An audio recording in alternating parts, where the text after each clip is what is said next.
आज हम संत तुकाराम महाराज जी की कथा सुनेंगे। संत तुकाराम महाराज जी की भगवान पांडुरंग के प्रति अनन्य साधारण भक्ति थी।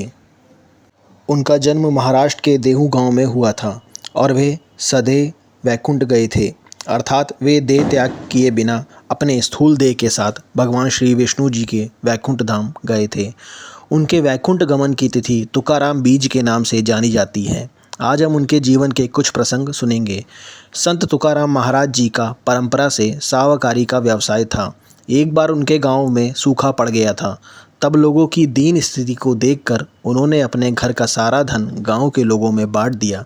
कर्ज के बदले में लिए गए लोगों की भूमि के कागज उनके पास थे, वो उन्होंने इंद्रायणी नदी में बहा दिए और लोगों को कर्ज से मुक्त किया। लोगों में धन बांटने के कारण वे विरक्त हो गए।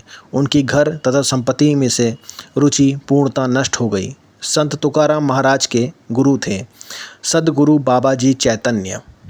एक दिन उन्होंने तुकाराम महाराज जी को स्वप्न में दृष्टांत देकर गुरु मंत्र दिया। पांडुरंग के प्रति असीम भक्ति के कारण उनकी वृत्ति विट्ठल चरणों में स्थिर होने लगी। आगे मोक्ष प्राप्ति की तीव्र उत्कंठा के कारण तुकाराम महाराज ने देहू के निकट एक पर्वत पर एकांत में ईश्वर साक्षात्कार के लिए निर्वाण प्रारंभ किया। वहाँ 15 दिन एकाग्रता से अखंड नाम जप करने पर उन्हें दिव्य अनुभव प्राप्त हुआ। बाद में उन्हें भजन और अभंग स्फुरने लगे। उनका एक बाल मित्र उनके बताए प्रवचन अभंग लिखकर रखता था। तुकाराम महाराज जी अपने अभंगों से समाज को वेदों का अर्थ सामान्य भाषा में सिखाते थे। यह बात बाजू के वाघोली गांव में रामेश्वर भट्ट नामक एक व्यक्ति को चुभ रही थी। तुकाराम महाराज जी की बढ़ती प्रसिद्धि से वह क्रोधित था, इसलिए उसने संत तुकाराम जी के अभंग की गाथा इंद्रायणी नदी में डुबो दी।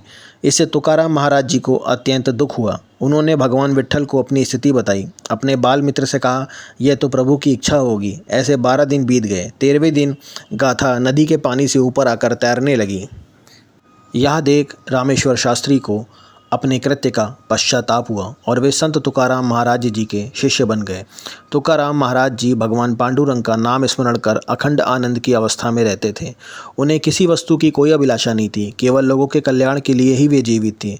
स्वयं भगवान श्री विष्णु का वाहन उन्हें वैकुंठ ले जाने के लिए आया था। जाते समय उन्होंने लोगों को अंतिम उपदेश करते हुए कहा, बंधुओं, जीवन व्यतीत करते समय अखंड भगवान का नाम स्मरण करें।